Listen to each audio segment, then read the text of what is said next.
Gente, olha, eu vou falar uma coisa para vocês. O Brasil precisa de passar algumas situações a limpo aqui, né? Bom, mas estamos tendo ao mesmo tempo, dessa nossa necessidade republicana, algumas situações que estão distraindo alguns setores da sociedade. Nós vemos que os setores extremistas, de ultradireita, aqueles que se intitulam conservadores ou bolsonaristas, eles achavam que fazendo uma CPI do MST que eles iriam puxar o foco para situações, iriam desmascarar, iriam atacar o governo ou movimentos sociais aqui no nosso país. Eu disse para vocês que isso não aconteceria. Por uma razão muito simples. Eles iriam simplesmente expor um problema social que nós temos aqui no nosso país, a concentração de renda na mão de grandes proprietários, de grandes empresas, a má distribuição de terra, o problema das pessoas não terem onde comer, onde plantar, onde produzir alimentos, essas desigualdades sociais, a inação dos governos ao longo de tantas décadas em resolver esse problema e o drama dos trabalhadores de uma maneira geral. Isso tudo seria exposto. Então, nós vimos ontem, por exemplo, uma situação que confirma isso que eu estou dizendo para vocês, porque por mais que essa CPI tenha uma série de deputados conservadores ou deputados ligados ao agronegócios, ao crime, o latifúndio, nós temos ali poucos deputados, mas quando a pessoa tem a verdade nas mãos, ela consegue desmoralizar um conjunto de mentirosos. A gente viu isso, só para fazer um paralelo, né, com a participação do ministro Flávio Dino ali nessas comissões. O que acontece quando alguém está de posse da verdade diante de um monte de fanfarrões mentirosos e criminosos? Foi isso que aconteceu ontem com a deputada Sâmia Bonfim, que utilizou a palavra ali, depois de uma diligência que os deputados da CPI do MST fizeram numa propriedade rural, lá no interior de São Paulo, de surpresa, evidentemente, né? E aí ela explica o que aconteceu. Eles foram numa segunda-feira, na hora do expediente, onde os trabalhadores estavam, encontraram ali facões na propriedade, enfim, instrumentos de trabalhar na terra, né? Mas não encontraram os trabalhadores porque eles estavam trabalhando. E aí a Sâmia Bonfim, ela faz um relato e ela salienta bem quem é o senhor Salles, quem são as pessoas que estão à frente dessa CPI. E aí a gente pode se sentir bastante, nós podemos nos sentir bastante representados, né, por essa valorosa deputada. Eu presto aqui minhas homenagens a ela, mostrando esse vídeo aqui para vocês. Vamos lá. Intuitos dessa nossa CPI. Aquela região, presidente, colegas deputados, eu conheço bem.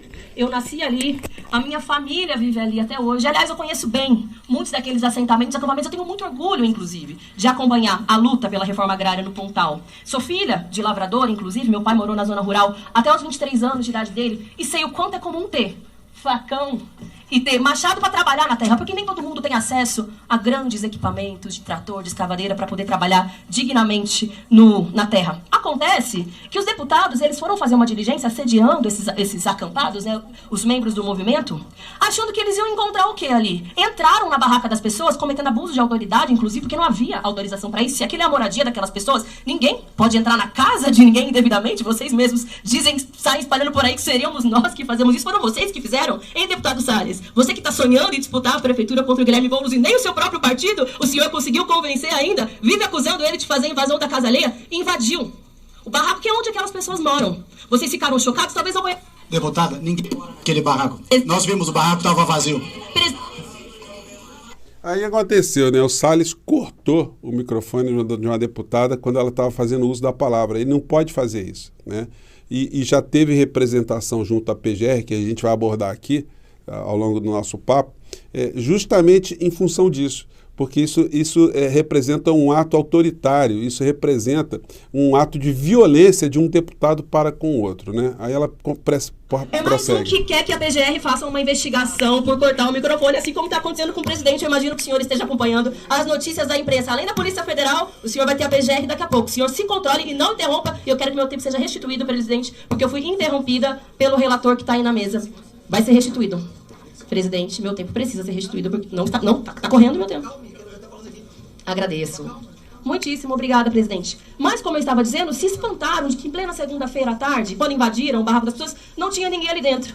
Vocês acham mesmo que a população brasileira pode se dar ao luxo de ficar segunda-feira à tarde dentro de um barracão fazendo o quê? De um barracão fazendo o quê? Dormindo? As pessoas trabalham.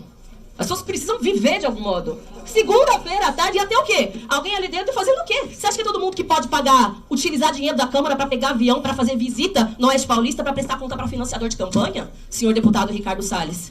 Para fazer lobismo, para tentar avançar numa lei que é considerada inconstitucional pela Procuradoria-Geral da República? Se quando era ministro atuava para defender madeireiro, agora como deputado atua para defender grileiro de terra, invasor de terra, que foi o que os senhores foram fazer ontem no ponto? Pois bem, deram com a cara na porta, não encontraram nada que gostariam.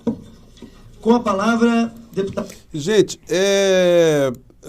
podem ter 50 Salles ali na CPI do MST. Você não vai ver matéria em lugar nenhum, a Globo News não vai transmitir, a CNN não vai transmitir, né? Porque transmitir essas sessões significa expor o problema da terra aqui no nosso país, a desigualdade social, a concentração de renda de terra na mão de poucos, como eu comentei aqui com vocês, né? Então, parabéns à deputada e parabéns aos eleitores dela lá em São Paulo.